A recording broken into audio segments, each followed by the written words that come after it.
Hey, ladies and gents, this is Wiz coming to you with a review of the Mythic Legion's Artemyss Silverchord action figure. Well, I just got done watching my favorite team blow a 20-point lead in the fourth quarter, so I'm kind of pissed off. But after watching that, at least it's nice to see and evaluate something that you're a fan of that never disappoints. And that is the Mythic Legion action figure, and specifically this one, Artemyss Silverchord. So, let me get into the bio. First things first, Artemyss. The crown has often weighed heavily on the brow of Artemyss Silverchord, the leader of Xylona's flock, orphaned at the hands of vampire assassins when she was 5 years old. She was raised by her uncle Aristaeus and her minotaur protector Asterionn. This regal warrior has spent a lifetime training to protect her people and uphold her family's legacy. Leading her faction and serving as a queen may have given Artemyss a wisdom that belies her young age, and although she is tough and has been hardened by battle, her vibrant optimism and her vision of a world free of war and despair remain an inspiration to all. Artemyss. Oh, so too bad she couldn't be coaching my favorite football team, because we need vibrant optimism and strategic thinking right now. Okay, trying to move on, folks. I'm trying to move on.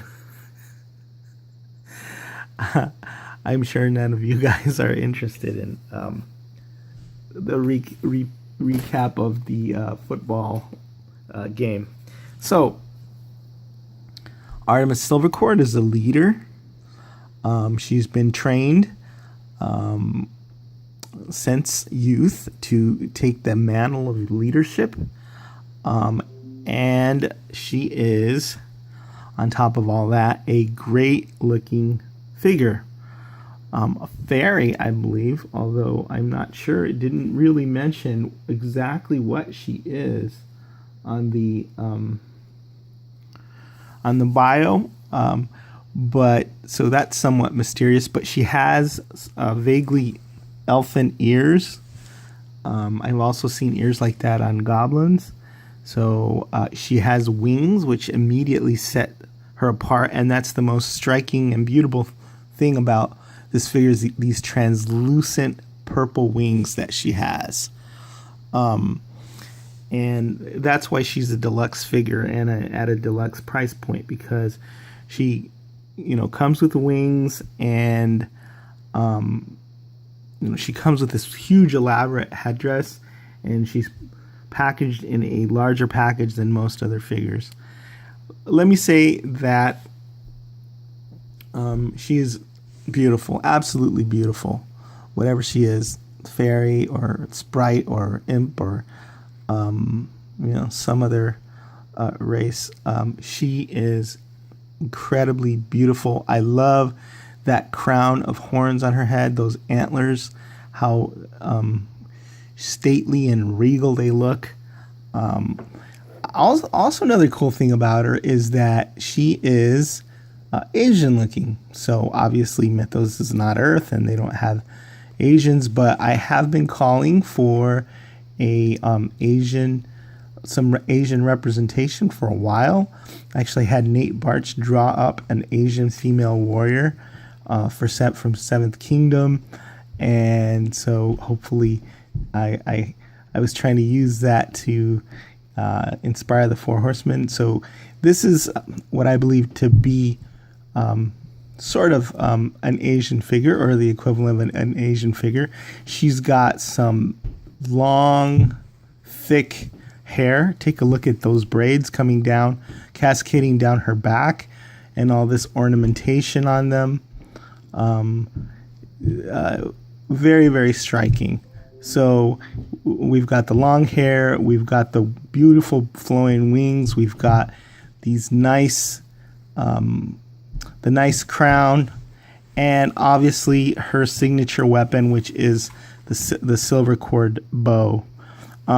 I was still so pissed off after the football game that when I pulled the arrow out of the package, I bent it at a 90-degree angle. I just like ripped the tape off. The arrow was still on the tape, and I just bent it. But I bent it back, and I think it's okay. It's knocked in the arrow right now. But yeah, it wasn't bent coming out of the package. It was just me being like pissed off and not paying proper attention to what I was doing.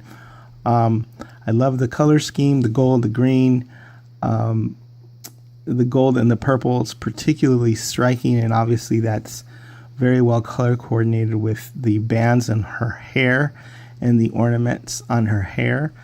So the Silverchord bow is important to the mythos of this character. She also comes with this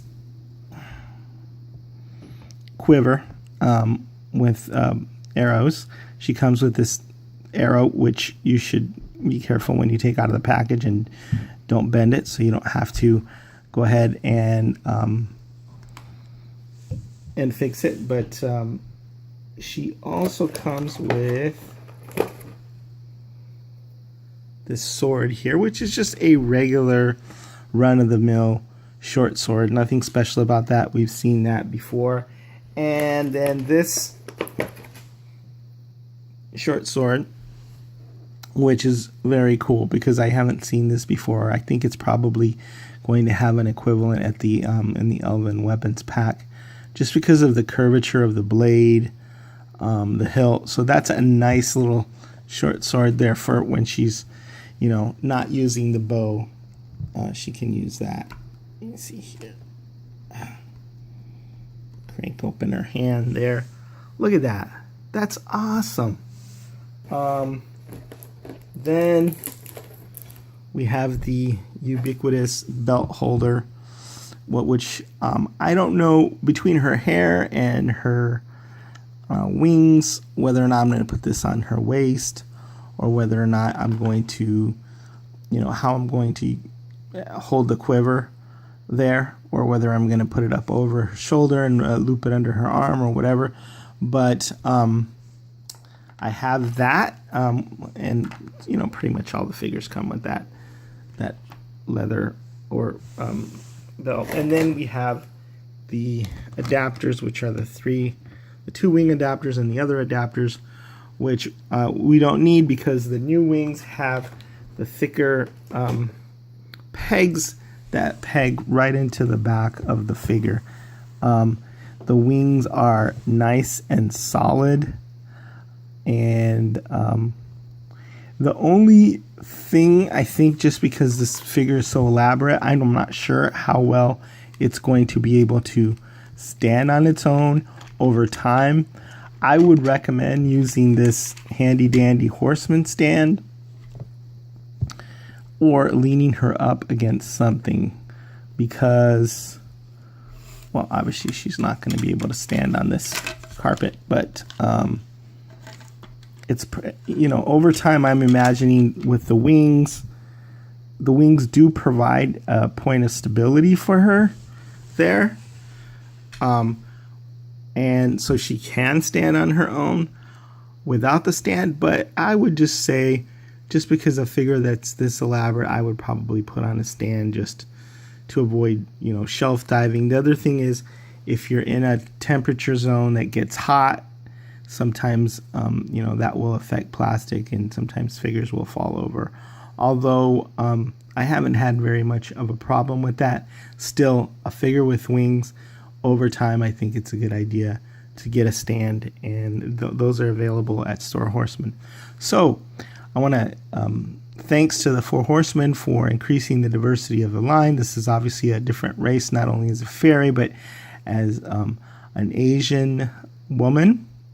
I think the skin tone, and the shape of the eyes and the features, are particularly Asian. So that's cool. And also the great job on the colors for this. The green on the soft good skirt, and she's such an important character. She was an important character in the comic book that came out for these figures for the Mythic Legions comic book. So let's. I want to know more. I'm intrigued now by the mythos, and what part she's going to play in that, because I have to say this is an absolutely striking figure. I don't think my collection would be complete without it. It's very, very unique, and it's just beautiful. Great job, home run by the Horsemen. Amazing. What more can I say? Is signing out.